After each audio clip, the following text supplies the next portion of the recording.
بسم اللہ الرحمن الرحیم۔ شیخ الاسلام حضرت مفتی تقی عثمانی دامت برکاتہم العالیہ کے حوالے سے سوشل میڈیا پر ایک واقعہ بہت زیادہ شیئر کیا جا رہا ہے۔ اس سے پہلے بھی اس کو شیئر کیا گیا تھا، اب دوبارہ سے لوگ اس کو شیئر کر رہے ہیں۔ عنوان اس کا اس طرح سے رہتا ہے، افضل کون، والد یا استاد؟ پھر قصہ اس طرح سے شروع ہوتا ہے کہ شیخ الاسلام حضرت مولانا مفتی محمد تقی عثمانی صاحب دامت برکاتہم فرماتے ہیں کہ ایک مرتبہ شیخ عبدالاحد اظہری، جو مصر کے بہت اچھے فقیہ ہیں، میرے مہمان ہوئے۔ ایک مجلس میں آپ نے حاضرین کے سامنے بہت ہی عمدہ انداز میں تلاوت کی۔ پھر گفتگو کا دور شروع ہوا۔ بات نکلی کہ قرآن نازل ہوا عرب میں، پڑھا گیا مصر میں اور سمجھا گیا ہندوستان میں۔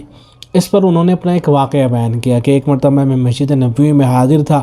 کچھ محبت رکھنے والے علماء نے مجھے مسند پر بٹھا دیا اور کہا کہ ہمیں کچھ نصیحت کریں۔ بعد نصیحت کے سوال و جواب کا دور شروع ہوا۔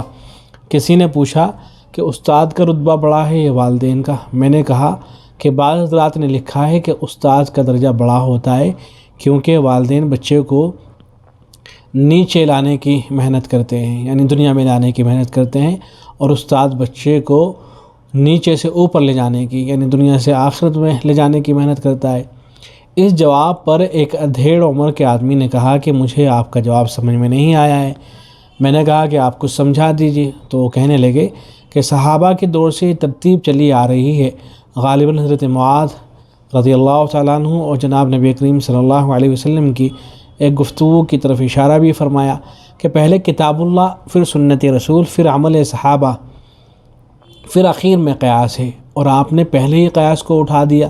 آپ پہلے ہی قیاس کو لے کے آ گئے، حالانکہ والدین کا رتبہ منصوص علیہ ہے، اور آپ نے جو دلیل پیش کی ہے وہ قیاس ہے۔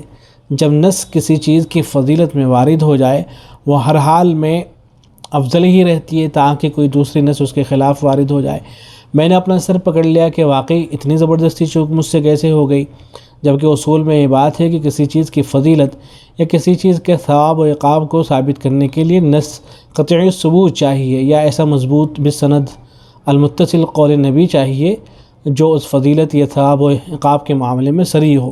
میں نے کہا کہ واقعی میں غلطی پر تھا، کچھ اور فرمائیں۔ تو وہ فرمانے لگے کہ ایک باندی تھی ابو لہب کی آزاد کردہ، جن کا نام تھا سویبہ، جنہوں نے چند روز آپ علیہ السلام کو اپنا دودھ پلایا تھا۔